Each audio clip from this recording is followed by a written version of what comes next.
हाँ तो नमस्कार मेरे प्रिय भाई बहन, वापस सब सभी का स्वागत है हमारे इस यूट्यूब चैनल में। जैसा कि आपको मालूम होगा, अभी हम लोग हिंदी व्याकरण में लकार टॉपिक पढ़ रहे हैं, जिसका बेसिक हमने पिछली वीडियो में जान लिया था।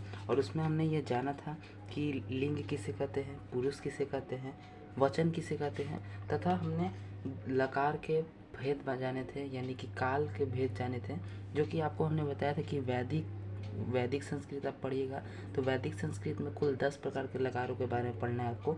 और आप लौकिक संस्कृत की बात करें, जो सामान्यतः हम लोग पढ़ते हैं, उसमें आप लोग को 5 लकारों के बारे में पढ़ना है। तो उस वीडियो में हमने बता दिया था उन पाँचों लकार का नाम, जैसे लट लकार, लंग लकार, लिट लकार, लोट लकार, विधि लिंग। तो ये इन पाँचों का नाम हमने पिछली वीडियो में बताया था और तीनों पाँचों का अर्थ भी हमने बता दिया था। अब आज की इस वाले वीडियो में हम धातु रूप जानने वाले हैं इन पांचों लकारों के बारे में, क्योंकि धातु रूप यदि आप जब तक नहीं पढ़ेंगे तब तक आप अनुवाद नहीं सीख पाएंगे। ठीक, तो आपको हमने 5 ठे लकार का नाम बताया था। इन पांचों लकार का आप लोग को धातु रूप याद रखना होगा और उन धातु रूप को आप लोग को क्रिया के साथ उपयोग करके वाक्य बनाना पड़ेगा। तो कैसे कैसे रखना है, याद करने का क्या ट्रिक है, सारा का सारा इस वीडियो में हम लोग जानने वाले हैं। तो वीडियो में आप लोग लास्ट तक बने रहेगा। यदि आपको वीडियो पसंद आता है तो आप वीडियो को एक लाइक कर सकते हैं और चैनल पे आप नए हैं तो चैनल को सब्सक्राइब कर लीजिए, ताकि आने वाले वीडियोस का नोटिफिकेशन आपको प्राप्त होते रहे। तो चलिए हम लोग फटाफट से वीडियो की शुरुआत करते हैं और सबसे पहले हम लोग जानेंगे कि यह धातु क्या होता है। देखिए, धातु के बारे में हमने पिछली वीडियो में आपको बता दिया था। वैसे यदि आपने नई वीडियो देखा है तो डिस्क्रिप्शन में दिए गए लिंक से आप देख सकते हैं। जब तक आप उस वीडियो को नहीं देखेंगे तो यह वीडियो आपको शायद नहीं समझ में आएगा, क्योंकि उसमें हमने सारा बेसिक इस लकार से रिलेटेड बता दिया था। तो फिर भी आपको धातु के बारे में हम लोग बता देते हैं कि धातु किसे कहते हैं। तो देखिए, धातु सामान्यतः जो हम लोग हिंदी में क्रिया जिसे कहते हैं, क्रिया, उसी को हम लोग संस्कृत में क्या कहते हैं, धातु। तो धातु अलग अलग क्रिया में हमारा क्या आता था, क्रिया मतलब जिससे काम करने का बोध हो। क्रिया के अंतर्गत हम लोग बात करें क्या क्या आता था हम लोग का, क्रिया के अंतर्गत क्या क्या रहता था, तो आता था हम लोग का चलना, फिर बोलना आता था, पढ़ना आता था। इस तरह से ये सब हमारा क्रिया के अंतर्गत आता था, चलना, बोलना, फिर उसके बाद पढ़ना, फिर हम लोग का लिखना इसी के अंतर्गत आता था, लिखना। और बात करें हम लोग तो देखना, ये सब क्या था, हमारा क्रिया था, मतलब जिससे काम करने का बोध हो। ठीक, उसको हम लोग क्या कहते थे, क्रिया कहते थे। ठीक, अब इसी का थोड़ा सा चेंजिंग रूप है धातु। धातु का अर्थ भी क्रिया ही होता है। जहाँ पे क्रिया का उपयोग जो हिंदी व्याकरण में किया जाता है, वही उपयोग संस्कृत व्याकरण में धातु का है। ठीक, लेकिन इनका थोड़ा नाम अलग अलग कर दिया गया है। जैसे हमारा चलना है, चलना को हम लोग धातु के रूप में क्या कहते हैं, कहते हैं हम लोग चल। ठीक, चल का उपयोग करते हैं। फिर उसके बाद यहाँ पे हमने वध, माफ़ करिएगा, वध आपका संस्कृत में उपयोग होता है बोलना का। बोलना हमारा संस्कृत में जो था उसको हम लोग, माफ़ करिएगा, हिंदी में जो था बोलना, उसको हम लोग संस्कृत में क्या कहते हैं, वध कहते हैं। ठीक, पढ़ना को हम लोग पठ कहते हैं। उसके बाद हम लोग लिखना को लिख कहते हैं और देखना को दृश्य कहते हैं, दृश्य कहते हैं। मतलब सब क्रिया का अर्थ होता है धातु ही, धातु का अर्थ होता है क्रिया। दोनों का काम सेम है, केवल थोड़ा सा इन दोनों के नाम में चेंजिंग आ गया है। ठीक, तो इन्हीं सब में हम लोग को चल में, वध में, पठ में, लिख में, दृश्य में, इन सभी बहुत सारे धातु होते हैं। इन सभी धातुओं में, मतलब धातुओं का अर्थ क्या है, क्रिया। जहाँ भी हम लोग धातु का नाम लेंगे आप लोग समझ जाइएगा हम लोग क्रिया के बारे में बोल रहे हैं। तो इन सभी में हम लोग को धातु रूप लगाना होगा, यानी रूप सभी का अलग अलग रूप है। धातु का अर्थ तो हमने बता दिया। अब रूप का अर्थ है कि हमने जो 5 थे आपको लकारों के नाम पढ़ाए थे, उन पांचों लकार का अलग अलग रूप है, यानी अलग अलग तरह से उनका प्रयोग किया जाता है। तो उनको याद रखना पड़ेगा, उनका चार्ट, उसी के माध्यम से आप लोग अनुवाद बना पाइएगा। तो सबसे पहले आज हम लोग पढ़ने वाले हैं लट लकार के बारे में। किसके बारे में हम लोग पढ़ेंगे, लट लकार। लट लकार बोले तो हम लोग जिसको हम लोग कहते हैं सामान्य वर्तमान काल, सामान्य वर्तमान काल, जो हिंदी में हम लोग सामान्य वर्तमान काल कहते हैं, उसी को हम लोग संस्कृत में लट लकार के नाम से पुकारा जाता है। ठीक है, तो इसका हम लोग का फॉर्मेट जान लेंगे। हम लोग किस फार्मूला एक तरह से फॉर्मेट कर सकते हैं आप लोग, और उसी फॉर्मेट के माध्यम से आप अलग अलग धातु उसमें बैठाते चलिएगा तो आपको सारा का सारा समझ में आ जाएगा। अब अभी तो हम क्या बोलते होंगे ये आपको समझ में नहीं आएगा, लेकिन हम एक बार फॉर्मेट आपको बता देंगे तो आपको सारा समझ में आ जाएगा। तो देखिए, इस फॉर्मेट को आपको हमेशा याद रखना है अपने दिमाग में, क्योंकि इस फॉर्मेट से ही आप लोग का सारा लकार का रूप यानी धातु का रूप बैठने वाला है इसी फॉर्मेट पे, जिसमें आप लोगों को प्रथम पुरुष, मध्यम पुरुष, उत्तम पुरुष और एक वचन, द्विवचन, बहुवचन के बारे में पूछा जाएगा। अब पुरुष के बारे में और वचन के बारे में हमने पिछली वीडियो में बता दिया है, तो आप जा कर के उस वीडियो को देख लीजिएगा, तभी जाके यह वीडियो आपको ढंग से समझ में आने वाला है। तो चलिए हम लोग शुरू करते हैं। देखिए, इस फॉर्मेट को आप लोग को याद रखना है। अब हम लोग बात करते हैं लट लकार। तो लट लकार में आप लोग का जो फॉर्मेट है उसको याद रखना है। क्या है, आप लोग में ज़्यादातर लोग को यह याद भी होगा। इसका फॉर्मेट होता है ती ता ती ता अंति, ती ता अंति, सी था था, सी था था, और इधर होता है हमारा आमी आवा आमा, आमी आवाम। ये आप लोग का फॉर्मूला है, फॉर्मेट है। ठीक, इसमें अब इसका भी ज़्यादातर लोगों को नहीं समझ में आता होगा। तो देखिए, ये क्या है हमारा, यह आपसे एग्ज़ाम में इसके बारे में कभी नहीं पूछेगा। ठीक, यह एक तरह से आप लोग को मान कर ये फार्मूला है। अब आप लोग को इसका उपयोग, इस फार्मूला के मैथ में आप लोग फार्मूला पढ़ेंगे, उसके बाद उसका उपयोग जानेंगे। तो इसका फार्मूला हम लोग पढ़ लिए। क्या है फार्मूला, लट लकार का ती ता अंति, सी था था, आमी आव आमा। ठीक, अब इसका उपयोग, इस फार्मूला का उपयोग कहाँ होने वाला है इसके बारे में हम लोग चलिए जानते हैं। तो देखिए, फार्मूला का उपयोग इस प्रकार से होगा। हमने धातु के बारे में आपको बताया, चलना धातु, वद यानी बोलना धातु, पठ मतलब पढ़ना धातु, लिख मतलब लिखना धातु, दृश्य मतलब देखना धातु। तो इन सब धातुओं को इसमें हम लोग लगाते जाएंगे, हमारा आराम से ये सब निकल के आंसर आ जाएगा। क्योंकि देखिए, आप लोग का ये जो लिट लकार है, इसमें क्वेश्चन किस तरह से बनेगा आपको यह हम बता दे रहे हैं। क्वेश्चन इस प्रकार से बनेगा, आपको पूछ लिया जाएगा कि लिट लकार में, माफ़ करिएगा, लट लकार में प्रथम पुरुष द्विवचन क्या होता है, प्रथम पुरुष द्विवचन क्या होता है। तो आप लोग को जैसे चल धातु का पूछ लेगा तो यहाँ पे चलत हो जाएगा, चलत। स्टार्टिंग में देखिए हम लोग पठ धातु को उपयोग करते हैं, उसके बाद आपको समझ में आएगा। तो पठ धातु के बारे में बोला जाएगा तो सब के स्टार्टिंग में केवल पठ आपको लगाते जाना है। क्या हो जाएगा, पठती, पठता, पठंती, उसके बाद इधर पठसी, पठत, पठत। देखिए, इन दोनों में अंतर आप लोग को यह है कि इसके लास्ट में आप लोग को विसर्ग लगा हुआ है, इसके लास्ट में नहीं लगा हुआ है। ठीक, तो इसका अर्थ क्या होता है, ह बोला जाएगा। यह क्या बुलाएगा, पठथ। यह क्या बोलेगा, पठत केवल बुलाया जाएगा। ठीक, फिर उसके बाद हो जाएगा यह पठामी, पठाव, पठामा। खाली पठ आप लोग को लगा देना है यदि पठ धातु पे बोला जाएगा। ठीक, यहाँ पे हम लोग लिख देते हैं पठ पे। धातु क्या है हमारा, पठ। धातु हमारा पठ है, जिसका अर्थ होता है पढ़ना। पठ का अर्थ होता है पढ़ना। तो देखिए, होपफुली आप लोग समझ गए होंगे हल्का फुल्का। अभी एक आध गो एग्जाम्पल हम लोग बताएंगे तो आपको समझ में आ जाएगा। हल्का फुल्का आप समझिए। देखिए, हमको फार्मूला क्या रखना है, लिट लकार में क्या रखना है हम लोग को, ती तह अंति, सी थ थ, आमी आव आमा। ठीक, अब इस फॉर्मूले को हम लोग याद रख लेंगे।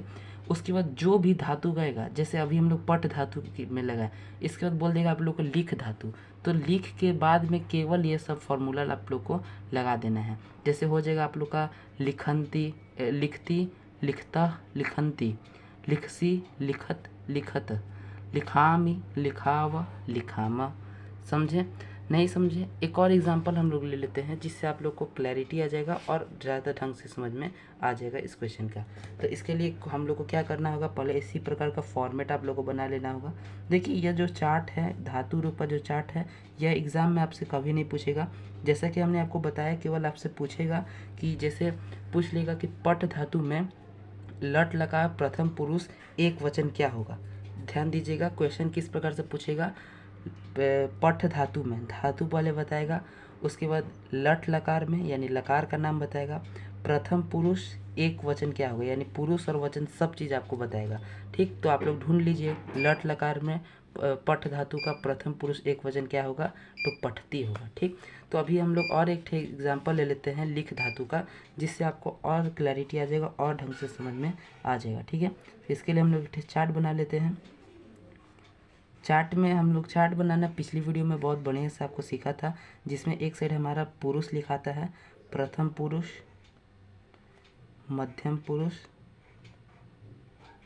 मध्यम पुरुष और लास्ट में हमारा उत्तम पुरुष, उत्तम पुरुष। ठीक, और इधर हम बात करें तो वचन ऊपर में लिखाता है एक वचन, एक वचन, एक वचन के बाद द्विवचन और उसके बाद हमारा रहता है बहुवचन, बहुवचन। ठीक, इस प्रकार से हम लोग क्या कर लेंगे, फॉर्मेट बना लेंगे हम लोग। अब हम लोग को कौन सा धातु लगाना है, कोई भी आप इसमें से जो भी धातु दिया जाएगा उसको लगा सकते हैं। चल धातु, वध धातु, पठ धातु, कोई भी धातु लगा सकते हैं। हम लोग वध धातु जैसे लगा लेते हैं। ठीक, आपको समझने के लिए हम लोग किसी भी धातु का एग्जाम्पल लेते हैं।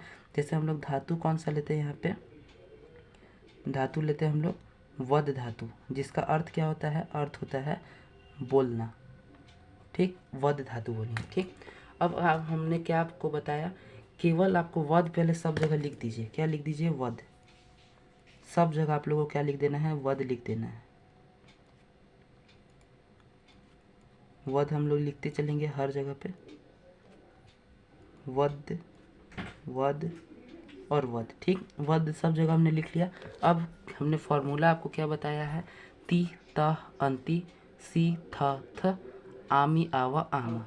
ठीक, ती हम लोग को यानी पहले हो जाएगा हमारा वदती, फिर त यानी वदता, अंति यानी अ यहाँ पे छिप जाता है। आपको मालूम होगा कि अ का कोई वैल्यू नहीं होता है, तो अ यहाँ पे नहीं लिखना है। ठीक, अ का यहाँ पे कोई अर्थ नहीं है। ठीक, तो वदंती सिंपल हो जाएगा।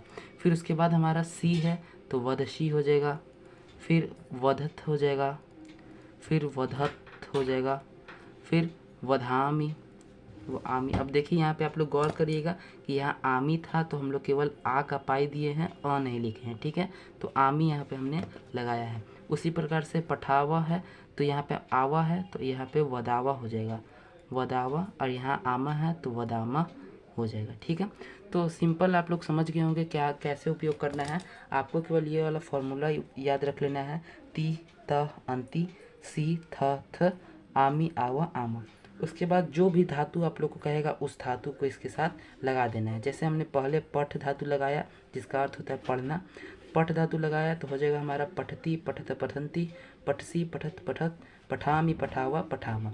उसी प्रकार से हमने फिर वध धातु लगाया जिसका अर्थ होता है बोलना, तो वध धातु आप लोग लगाइएगा तो इसका कैसे बनेगा, वदती वदत वदंती, वदसी वदत वदत, वदामी वदावा वदामा। इस प्रकार से इस धातु का आप लोग को इस धातु रूप का उपयोग करना है लट लकार का।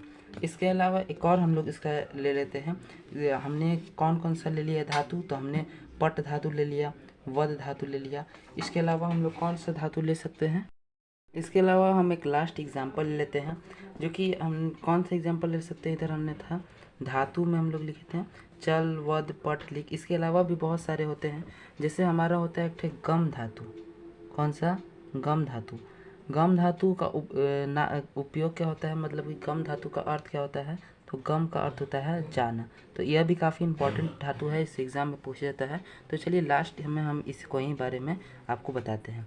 तो ठीक है, इसका धातु का नाम हम लोग पर लिख देते हैं। धातु का क्या नाम है, गम है धातु का नाम, और इसका अर्थ क्या होता है, जाना। और इसमें एक और चीज़ बात हम बता दें कि देखिए ये जो गम धातु है, गम धातु का जैसे यहाँ पे हम लोग वध का वध लगा दिए हैं तितंती, उस तरह से इसमें नहीं होता है। इसमें वध की जगह पे मतलब जैसे गम की जगह पे गच लिखा जाता है, गच लिखा जाता है। ये आप लोग को ध्यान देने योग्य बात है, क्योंकि जैसे वदती में हम लोग वध में सिंपल वध वध ही लगा दिए और पठ में सिंपल पठ पठ लगा दिए, वैसे इसमें गम की जगह पे गच लगाना है। और ये एक रूल है, इसमें हम कुछ अपना दिमाग नहीं लगाए। ठीक है, तो सिंपल हम लोग को पहले फॉर्मेट बना लेना होगा। फॉर्मेट बनाने के लिए हम लोग एक बॉक्स बनाएंगे, बॉक्स में 4 रो बनाएंगे। ठीक, उसके साइड एक साइड हम लोग लिखेंगे पुरुष के बारे में, पुरुष में हमारा होगा प्रथम पुरुष, मध्यम पुरुष और तीसरा नंबर पे हमारा होगा उत्तम पुरुष। ठीक, और इधर हमारा 3 ठे फॉर्मेट बनेगा वचन के लिए। वचन के लिए एक वचन, द्विवचन और बहुवचन। ठीक है। अब हम लोग को कौन सा धातु लगाना है, तो हम लोग को लगाना है गम धातु। गम धातु में क्या बैठता है, तो गच बैठता है। जैसे इसी के जैसे हम लोग एक और आपको बता दें, नोट में आप लोग लिख सकते हैं। यहाँ पे नीचे नोट आप लोग करके लिख दीजिए, नोट कर लीजिए। और नीचे में आप लोग लिख सकते हैं कि गम में क्या बैठता है, गम में गच्छ बैठता है या उपयोग होता है, उपयोग होता है। मतलब कि इसका अर्थ होता है जाना ही, लेकिन इसमें बैठता क्या है, गच्छ बैठता है। ठीक, उसके अलावा परंतु इसके एक और चीज़ आप लिख दीजिए कि लिट लकार में, कौन से लकार में, अभी हम लोग कौन सा लकार पढ़ रहे हैं, तो अभी हम लोग पढ़ रहे हैं लट लकार के बारे में। ठीक, तो जब आप लिट लकार के बारे में पढ़िएगा तो लिट लकार में गम का गम ही बैठता है। लिट लकार में कोई अंतर नहीं होता है। मतलब कि आपका हम लोग लट लकार, लंग लकार, लोट लकार, विधिलिंग, इन चारों में गम की जगह पे क्या बैठेगा, तो गच बैठेगा। लेकिन लिट लकार हम लोग जब पढ़ेंगे तो लिट लकार में सब जगह गम ही बैठेगा। ठीक, उसमें आप लोगों को पढ़ना रहेगा गमिष्यता, गमिष्यति, गमिष्यन्ति, इस प्रकार से। ठीक, लेकिन इसमें हमारा क्या है, गच्छति, गच्छता, गच्छन्ति, इस प्रकार से पढ़ना है। ठीक, तो हम लोग आपको याद के लिए क्या करेंगे, पहले गच्छ केवल लिख देंगे, गच्छ हम लोग सब जगह लिख देते हैं। और आप इसका याद करने का सबसे बेस्ट ट्रिक है, आप लोग एक ठे जहाँ भी पढ़ते होंगे वहाँ पे लिख के यदि आप साट लीजिएगा और मात्र 1 हफ्ता तक इसका रिवाइज करिएगा डेली, तो आप लोग को आराम से ये याद हो जाएगा। और यह हम अपना पर्सनल एक्सपीरियंस से शेयर कर रहे हैं।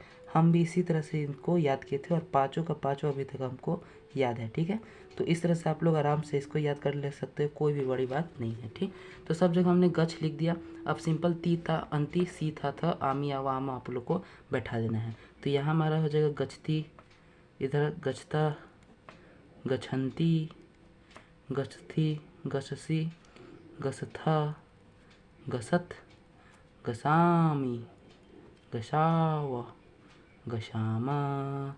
इस प्रकार से आप लोग का यह पूरा का पूरा बन जाएगा। तो मेनली आपका निष्कर्ष क्या निकला, आप लोग को याद क्या रखना है, आप लोग को याद रखना है ती ता अंति, सी था थ, आमी आवा और आमा। ठीक, तो आशा करते हैं कि ये जो लट लकार है ये आपको आराम से समझ में आ गया होगा, इसमें कोई भी बड़ी बात नहीं है। ठीक है, तो लट लकार का आप लोग को मेनली याद क्या करना है, तीता अंति, सीता था, आमी आवा आमा। और इन सभी जहाँ पे भी कोई भी क्वेश्चन पूछेगा तो इन सभी को आप लोग को बैठा देना है। पट धातु, वध धातु, गच्छ धातु, 3 धातु के बारे में हमने बताया है। अब आपके लिए थोड़ा सा हम लोग होमवर्क दे देते हैं आप लोग को, जिससे आप लोग को रिवीजन भी हो जाएगा और आपका प्रैक्टिस भी थोड़ा सा हो जाएगा।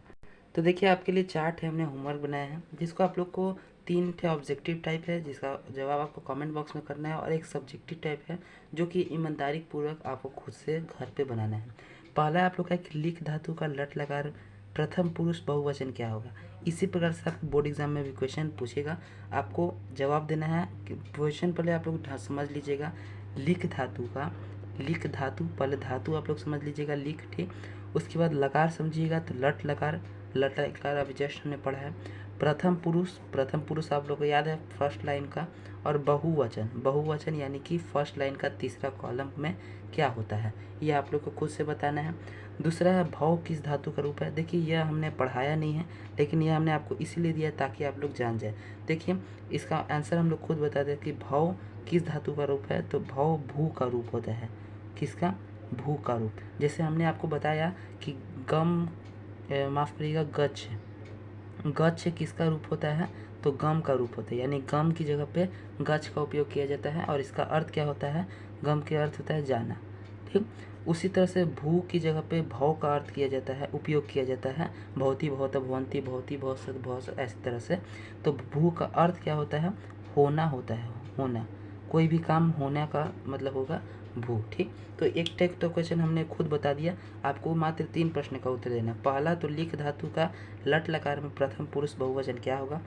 उसके बाद है लिखत किस धातु का रूप है। यहाँ पे आप लोग को गौर क्या करना है, कोई भी इस प्रकार का क्वेश्चन पूछेगा तो लास्ट वाला चीज़ आप लोग को केवल गौर करना है। ठीक है, तो आप यह देख के समझ जाइएगा और समझने वाले बच्चे समझ भी गए होंगे, तो इसका भी जवाब आपको कमेंट बॉक्स में बताना है। और एक सब्जेक्टिव टाइप का क्वेश्चन है, ये आप लोग का क्या है, सब्जेक्टिव टाइप का क्वेश्चन है कि चल और लिख धातु पर लट लकार में धातु रूप आप लोग को लिखना है, चल धातु का और लिख धातु का। एक तो आपको हिंट दे देते हैं कि चल का चल ही बैठता है और लिख का लिख ही बैठता है, इसमें कोई चेंजेस नहीं होता है, तो ये आराम से आप लोग सॉल्व कर पाइएगा। तो इस प्रकार से हमने पूरा का पूरा आपको लट लकार इस वीडियो में कंप्लीट कर दिया है। नेक्स्ट वीडियो में हम लोग लंग लकार को पढ़ेंगे, और लंग लकार का अर्थ होता है भूतकाल। ठीक है, वर्तमान काल हमने पढ़ लिया, इसके बाद भूतकाल है, फिर भविष्य काल आएगा, फिर विधि लिंग आएगा और आप लोग का लोट लकार आएगा। इस प्रकार से हम धीरे धीरे कंप्लीट करने वाले हैं। आशा करते हैं कि आपको आज का वीडियो समझ में आया होगा, और आपका ये जो पेन कॉपी का फॉर्मेट है हमने इसलिए अपनाया है क्योंकि उस प्रकार से हम समझा नहीं पा रहे थे आपको, अब बेहतरीन ढंग से समझ में आएगा। तो आप हमें कमेंट करके बताइएगा कोई भी कहीं भी डाउट रहता है तो, और ये जो होमवर्क आपको दिया गया है 3 टे क्वेश्चन, इनका आंसर जरूर दीजिएगा। तो चलिए हम मिलते हैं नेक्स्ट वीडियो में, तब तक के लिए जय हिंद जय भारत।